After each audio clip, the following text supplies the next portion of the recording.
하나님 말씀은 로마서 12장 1절 2절 말씀입니다. 함께 봉독하시도록 하겠습니다.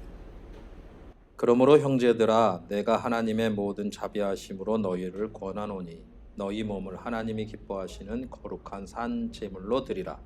이는 너희가 드릴 영적 예배니라. 너희는 이 세대를 본받지 말고 오직 마음을 새롭게 함으로 변화를 받아 하나님의 선하시고 기뻐하시고 온전하신 뜻이 무엇인지 분별하도록 하라. 아멘. 오늘 이 말씀을 통하여서 삶을 드리는 예배 부제로 여호와께로 돌아가는 첫 번째 길이라는 제목으로 함께 은혜를 나눌까 합니다. 은혜를 나누기 앞서서 주의 이름으로 사랑합니다. 네, 영상으로 예배 드리시는 분들 주의 이름으로 사랑합니다. 지난주에도 말씀드렸지만 우리는 새해를 맞이해서 1월 한 달 동안 하나님의 축복을 사모하는 마음으로 축복에 대한 말씀을 선포했습니다. 2월을 시작하는 지난주일에는 우리가 하나님의 축복의 주인공이 되기 위해서 어떻게 해야 하는가 라는 질문에 대한 답으로 여호와께 돌아가자라는 말씀으로 선포했습니다. 우리가 하나님께 돌아가야 하는 이유는 축복을 주시는 분이 하나님이시기 때문에 그렇다는 거죠. 그러므로 우리가 인생을 살면서 이런저런 어려운 문제에 당면하지만 창조주이신 하나님은 우리의 그 어떤 문제라도 다 해결하실 수 있는 분이시기에 하나님께로 돌아가야 한다는 것입니다. 때문에 우리 인생의 정답을 찾기 위해서는 신앙의 기본으로 돌아가야 하는데 그것이 바로 하나님께로 돌아가는 것이라고 말씀드렸어요. 지난주에 특별히 운동선수가 슬럼프에 빠졌을 때 그 슬럼프에서 벗어날 수 있는 방법은 다른 방법이 아니라 기본으로 돌아가 기본기에 다시금 기본으로 돌아가서 열심히 훈련하는 것. 또한 우리가 얽히고 설킨 인생의 문제에 빠졌을 때 그 문제에서 벗어날 수 있는 방법도 바로 신앙의 기본으로 돌아가는 것이라는 것입니다. 이것을 요한 3서 2절에 이렇게 말씀하지요. 사랑하는 자여 내 영혼이 잘됨 같이 내가 범사에 잘되고 강건하기를 내가 간구하노라. 여러분, 우리 삶의 모든 문제는요 따지고 보면 영적인 문제라는 것입니다. 왜 예배가 중요하냐? 예배가 회복되면 영혼이 강건해지고 건강해지고 어떠한 문제도 해결할 수 있는 지혜와 능력을 하나님께로부터 받는다는 것입니다. 그러므로 고난 가운데 어려움 가운데서는 다른 어떤 것보다 예배가 중요하다는 것입니다. 많은 사람들이 올해 우리 삶이 힘들 것이다, 전 세계적으로 힘들 것이다 이렇게 예상하지만 우리는 그 말들에 대해서 말들을 듣고 두려움에 빠지지 말고 하나님께 예배자로 나가야 된다는 것입니다. 이것이 바로 신앙의 기본인 영적인 신앙으로 돌아가는 것입니다. 그러므로 그러면 우리가 모든 어려움을 뚫고 반드시 승리의 주인공이 될 것이라고 저는 확신합니다. 먼저 우리가 하나님께로 돌아가는데 왜 예배가 중요한지, 여러분 하나님께로 돌아가면 어떻게 돌아가는 것인지, 첫 번째는요 하나님께로 돌아가는 방법 첫 번째는 예배를 통해서 하나님께 돌아간다는 것입니다. 왜냐하면 예배는요 하나님을 만나서 하나님을 높여드리는 게 예배인데 하나님께서 우리를 창조하신 목적도 우리를 구원하신 목적도 예배라는 것입니다. 그래서 예배가 우리가 예배를 잘 드리느냐, 여러분 예배를 잘 드리느냐 못 드리느냐의 판단 기준을 우리가 가지고 있어야 돼요. 우리가 예배를 잘 드리게 되면 우리의 인생에 승리가 약속되어 있다는 것입니다. 하나님이 우주 만물과 인간을 창조하신 목적은 다름 아닌 예배라는 것입니다. 예배. 이사야 43장 21절에 이 백성은 내가 나를 위하여 지었나니 나를 찬송하게 하려 함이니라 라고 말씀하고 있습니다. 여기서 찬송이란 말은 곧 예배를 의미합니다. 하나님이 우리 인간을 창조하신 것은 예배하는 자로 삼기 위함이었다는 것입니다. 아담과 하와를 에덴 동산을 창조하시고 아담과 하와를 거기에다가 만들어서 놓으신 이유는요, 아담과 하와가 창조된 그 모든 자연들과 함께 하나님을 찬송하기를 하나님이 원하셨기 때문에 거기다 놓으신 거예요. 그런데 아담과 하와가 죄를 졌잖아요. 그래서 하나님이 창조하신 에덴 동산에서 쫓겨났다는 거죠.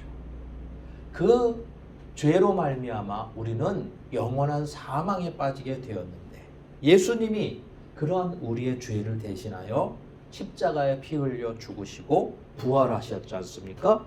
그리고 구원의 복음을 선포하셨어요. 누구든지 십자가 대속을 믿으면 죄사함을 받고 영원한 사망이 아니라 영원한 생명, 하나님과 함께 영원한 삶을 누리게 될 것이다. 천국에 갈 수 있다. 이것이 우리에게 기쁜 소식이요 복음이 되는 줄 믿습니다. 우리 모두는 영상으로 들리시는 분들도 마찬가지로 이러한 복음, 곧 예수 그리스도를 마음으로 믿고 입으로 고백하여 영생을 얻은 줄 믿습니다. 그러면 그 영생이 그냥 죽어서 가는 영생이어야 되느냐? 성경은 그렇게 이야기하지 않아요. 그 영생의 기쁨과 행복을 이 땅 가운데 누리는 것이 믿는 자들의 사명이에요. 그러므로 여러분, 그 영생의 축복을 이 땅 가운데서 누리는 삶이 하나님께서 우리에게 원하시는 삶이라는 것입니다. 그런데 그러한 이 땅 가운데서 천국을 누리는 삶이 어떠한 삶을 통하여서 이루어지느냐? 하나님께 예배하는 삶을 통하여서 우리가 이 땅 가운데서 천국을 누리게 된다라는 것입니다. 에베소서 1장 6절에 이는 그가 사랑하시는 자 안에서 우리에게 거저 주시는 바 그의 은혜의 영광을 찬송하게 하려는 것이라. 여기서 찬송은요, 하나님께 예배를 말씀합니다. 그러니까 이 땅 가운데서 예배드리고 영원한 천국에서, 요한계시록을 보면요, 천국에 간 사람들, 성도들이 하는 것이 있는데 그게 뭐냐? 천국에서 밥을 먹는지 안 먹는지 그건 잘 모르겠어. 거기는 배고픔도 없으니까 아마 안 먹을 것 같아요. 그런데 천국에서 하는 일이 있어요. 그것은 천사장과 함께, 장로들과 함께 하나님을 찬송하고 예배하는 거예요. 그러니까 처음서부터 끝까지 기쁨을 가지고, 행복함을 가지고 하나님을 바라보며 어린 양 예수와 함께 예배하는 것. 이게 천국의 삶이라고 요한계시록에 말씀하고 있습니다. 그래서 우리가 이 땅 가운데에서도요, 예배를 잘 드리게 되면 하나님께서 은혜를 부어주시고 그 은혜로 말미암아 우리의 영이 강건해지게 돼요. 우리의 영이 강건해지게 되면요, 우리의 마음도 단단해지게 돼요.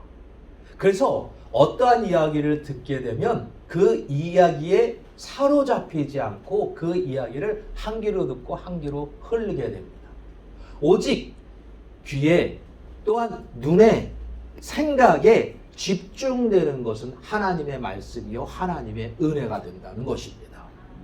그러니까 이게 은혜 있는 삶이요 예배자의 삶이라는 것입니다.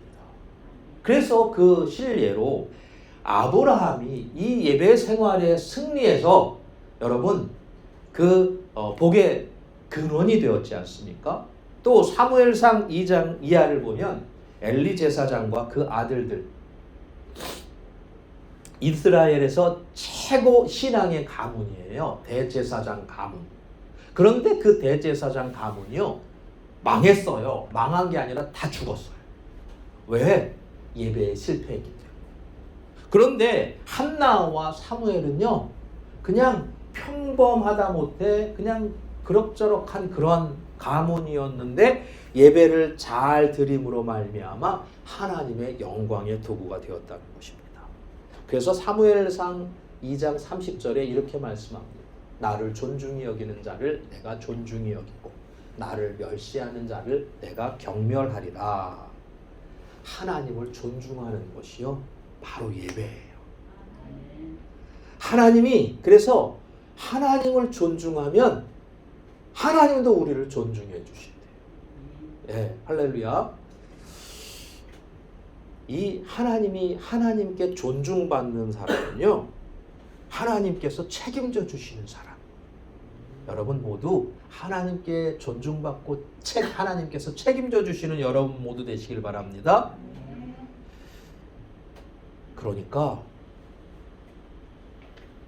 우리의 인생의 성패, 사업의 성패, 자녀들의 성패 무엇에 달려있느냐?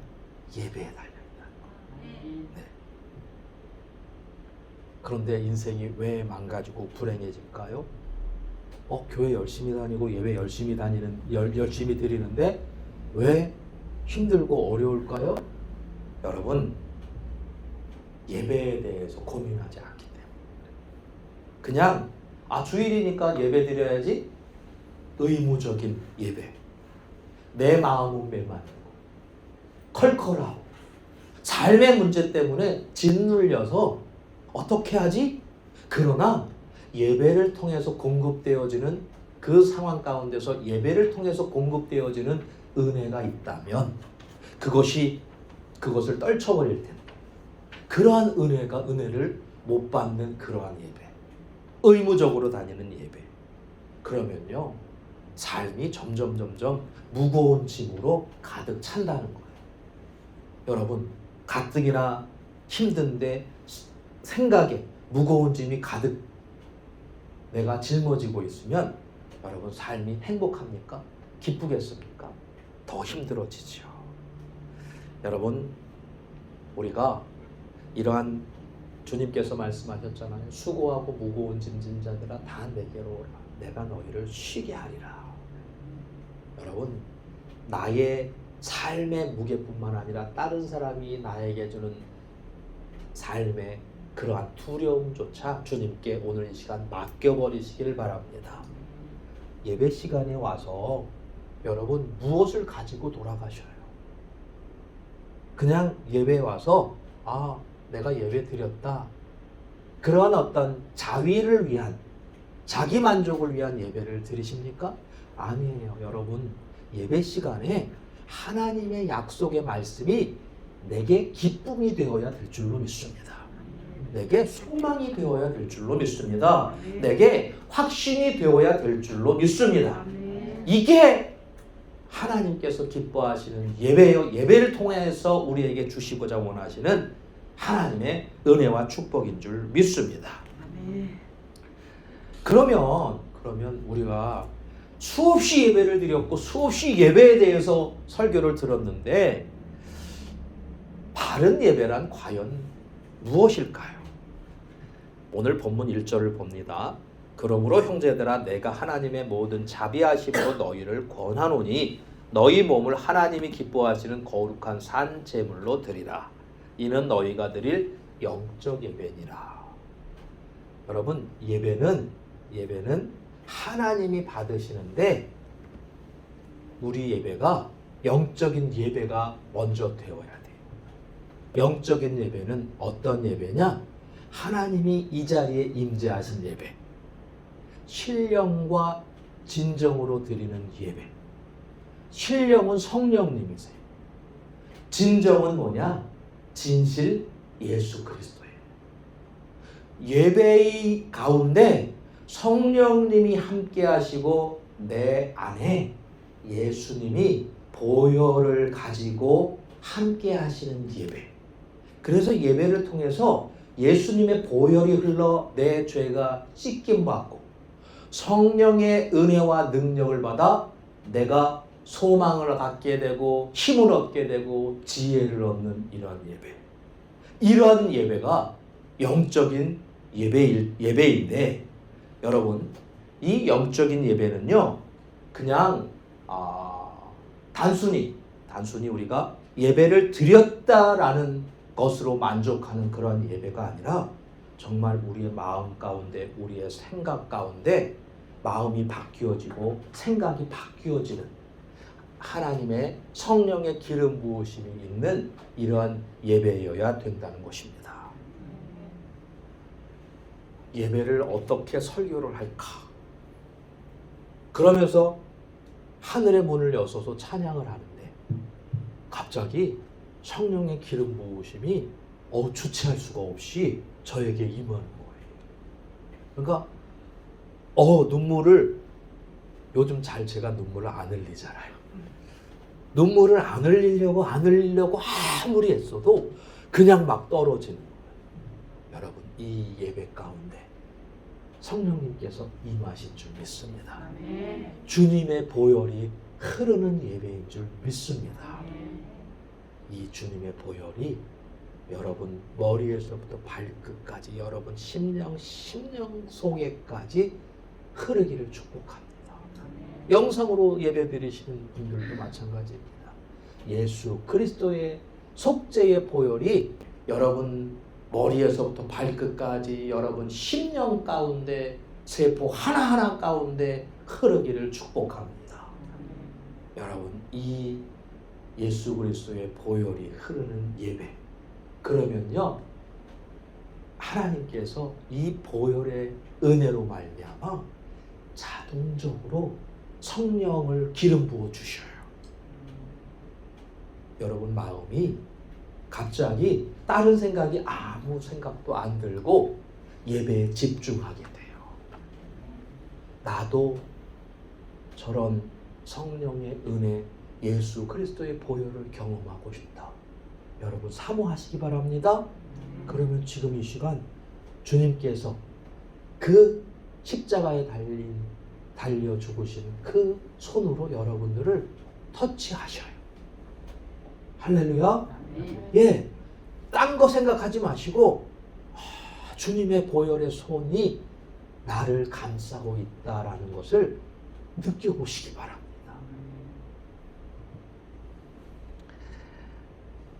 여러분, 이 영적 예배가 바로 합당한 예배고 우리가 매번 드려야 될 예배라는 것입니다.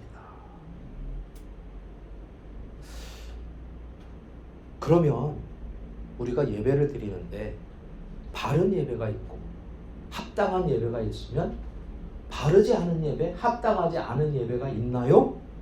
이렇게 반문할 수 있잖아요. 성경은 그렇다라고 말씀합니다. 그러니까 내가 드리는 예배가 합당한 예배가 아니면 하나님이 받으시지 않는 예배라는 거예요. 그러면 내가 드린 예배는 헛수고라는 거예요. 시간 낭비라는 거예요. 이것을 요한복음 4장에 예수님이 말씀하시는데 예수님이 한낮에 물을 깃는 사마리아 여인과 만나 대화하는 장면이 나와요. 요한복음 4장 14절 내가 주는 물을 마시는 자는 영원히 목마르지 아니하리니 내가 주는 물은 그 속에서 영생하도록 솟아나는 샘물이 되리라 라고 예수님이 말씀하셔요. 그러니까 여인이 이렇게 말합니다. 주여 그런 물이 있으면 나에게도 좀 주세요 라고 말합니다. 그래서 그런 물이 있으면 여기 이 한낮에 물을 안 들어와도 되지 않아요? 이렇게 이야기하니까 예수님이 전혀 뜬곳 없이 동문서답을 하셔요. 내 남편을 데려와요. 그러니까 여인이 저는 남편이 없습니다. 그 이야기를 듣고 여인에게 예수님이 그래 내 남편이 5이 있었고 지금 남편도 내 남편이 아니니까 내 말이 틀린 말이 아니구나. 너는 남편이 없는 게 맞구나. 이렇게 말씀을 하셔요. 그러니까 여인이 처음 본 사람이 자기의 삶의 실체를 보고 말씀을 하시니까 주님은 당신은 선지자 맞습니까? 이렇게 이야기합니다. 그러니까 북이스라엘 사마리아 사람들이든 아니면 남유다의 사람들이든 하나님이 보내실 선지자를 기대해요.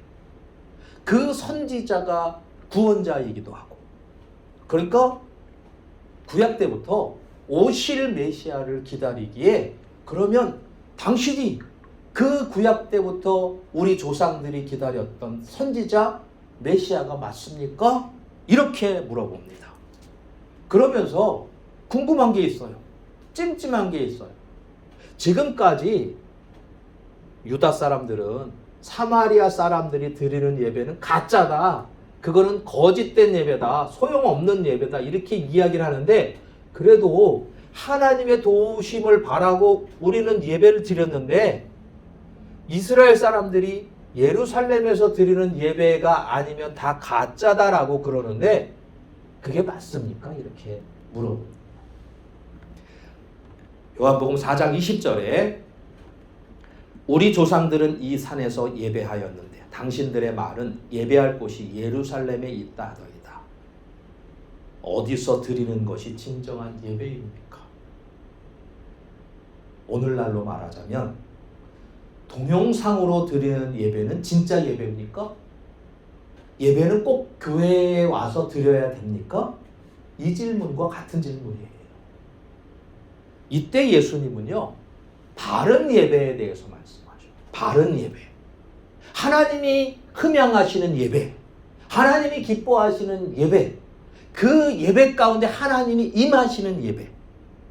요한복음 4장 24절에 하나님은 영이시니 예배하는 자가 영과 진리로 예배할지니라. 그러니까 예배는요, 여러분 교회에서 드리던 집에서 드리던 동영상으로 드리던 혼자 예배를 드리던 예배 가운데 제일 중요한 것이 무엇이냐면 바로 영, 성령 하나님이 함께하느냐. 또 한 가지 진리, 예수님의 보혈이 함께한 예배냐. 그러니까 성령 하나님과 예수 그리스도의 보혈이 함께하는 예배여야만 하나님이 기뻐 받으시는 예배라는 것입니다. 저는요, 항상 예배를 준비하고 예배를 드릴 때 이 앞에서 기도하는 것이 있어요. 하나님, 예배는 제가 드리지만 이 예배 가운데 역사하시는 분은 하나님이셔요. 성령님 임하여 주세요. 주님, 주님의 보혈이 한량없이 폭포수처럼 흐르게 해주세요. 이렇게 성령님과 예수 그리스도의 보혈을 간절히 사모하며 구합니다. 그래서 저는요, 여러분 한 분 한 분이 성령 예배를 통해서 성령님의 역사를 느끼실 줄 믿습니다. 또한 예수 그리스도의 보혈이 흐르는 것을 여러분 오감으로 느끼시는 줄 믿습니다. 그런데 이 예수님의 영적 민감성은요, 점점 개발돼요. 저도요, 아주 무뎠어요. 영적으로 굉장히 무뎠어요. 그런데 금식하고 기도하고 금식하고 기도하다 보니까 이게 성령의 임재네. 이게 기름 부으심이네. 이게 속죄 예수 그리스도의 보혈이네. 이런 것을 경험하면서 민감하게 됐어. 할렐루야. 그러면 이 영적 예배에 대해서 구체적으로 좀 알아볼게요. 영적 예배는요, 말씀드렸죠. 성령님이 함께 하시고 예수 그리스도의 보혈이 흐르는데 형식적으로 두 가지로 나타납니다. 전에도 말씀드렸지만 공적인 예배와 또 생활 예배로 나타나게 돼요. 그러니까 우리는 예배를 이렇게 공적인 예배, 주일날 예배 시간이 딱 정해져 있는 이 공적인 예배만 예배라고 생각합니다. 아니라는 거예요. 우리의 삶이 곧 예배여야 된대. 그래서 공적인 예배와 생활 예배, 이 두 예배가 온전히 우리가 드려야 될 예배라는 거죠. 이 둘의 관계를 이렇게 생각할 수 있어요. 공적인 예배는 대나무의 와디와 같아요.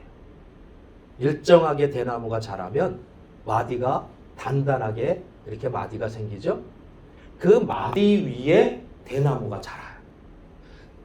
그러니까 생활 예배는 이 공적인 예배 위에 생활의 우리 삶을 예배로 드리는 거예요.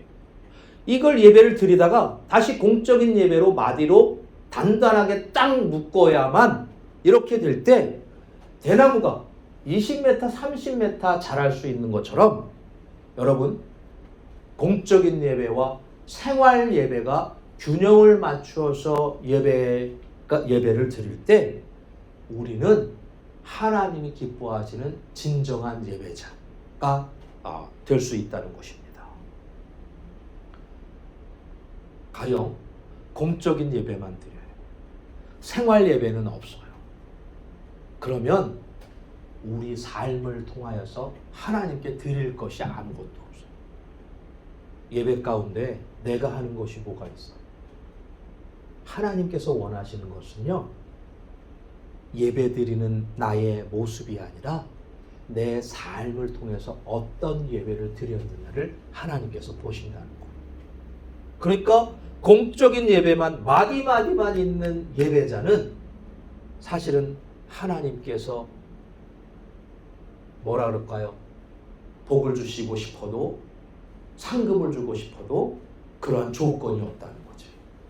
그러니까 우리는 공적인 예배도 열심히 드려야 되지만 삶으로 생활로 드리는 예배도 여러분 소홀히 하지 말아야 된다는 것입니다.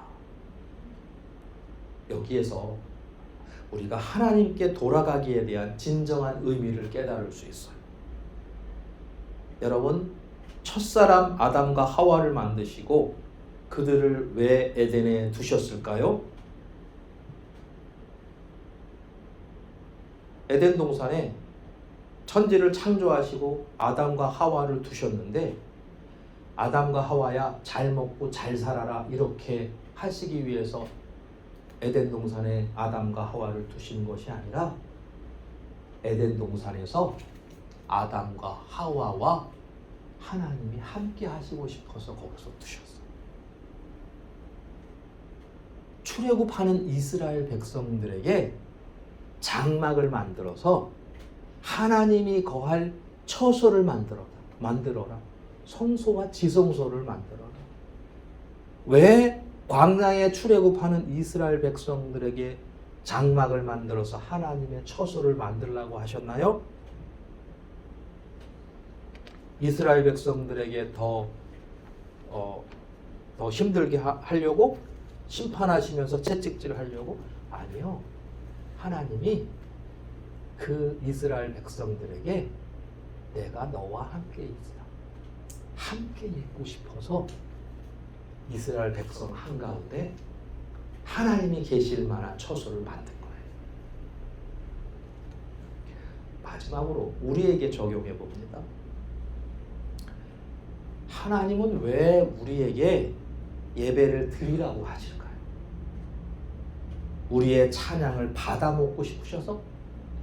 우리의 헌금을 받아먹고 싶으셔서? 우리의 헌신을 받아먹고 싶으셔서? 하나님이 배고프셔서? 아니라는 거예요. 우리와 함께 하시고 싶은 것이 하나님의 소원이에요. 할렐루야. 하나님이 원하시는 것은요, 내 삶에 하나님이 함께 하시는 거예요. 예배 시간뿐만 아니라 나의 전 시간에 하나님과 동행하는.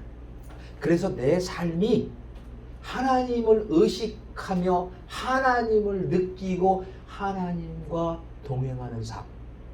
하나님이 여러분 한 분 한 분에게 여러분 한 분 한 분의 삶 가운데 여러분들의 가정 가운데 그렇게 함께 하시고 싶은 것이 하나님의 소원이기에 우리의 삶을 예배자로 원하신 거예요. 할렐루야. 그러면 하나님이 왜 우리와 그렇게 동행하고 싶으실까? 우리를 아시기 때문에. 연약한 것을 아시기 때문에 우리가 연약해서 주저앉아 있을 때 위로해 주시고 용기를 주시기 위해서 우리가 지혜가 부족할 때 건강이 부족할 때 하나님께서 건강을 회복시켜 주시고 하나님의 일을 동역하기 위하여서 우리와 함께 계시고 하신다는 것입니다. 이게 예배. 우리가 드려야 할 삶의 예배. 하나님께 드려야 될 삶. 하나님과 동행하는 임마누엘 하나님의 축복이 바로 삶으로 드리는 예배인 줄 믿습니다. 삶으로 드리는 예배로 하나님의 위로와 지혜와 용기와 능력과 권능으로 승리와 영광의 주인공이 다 되시기를 축복합니다. 기도하시겠습니다. 하나님,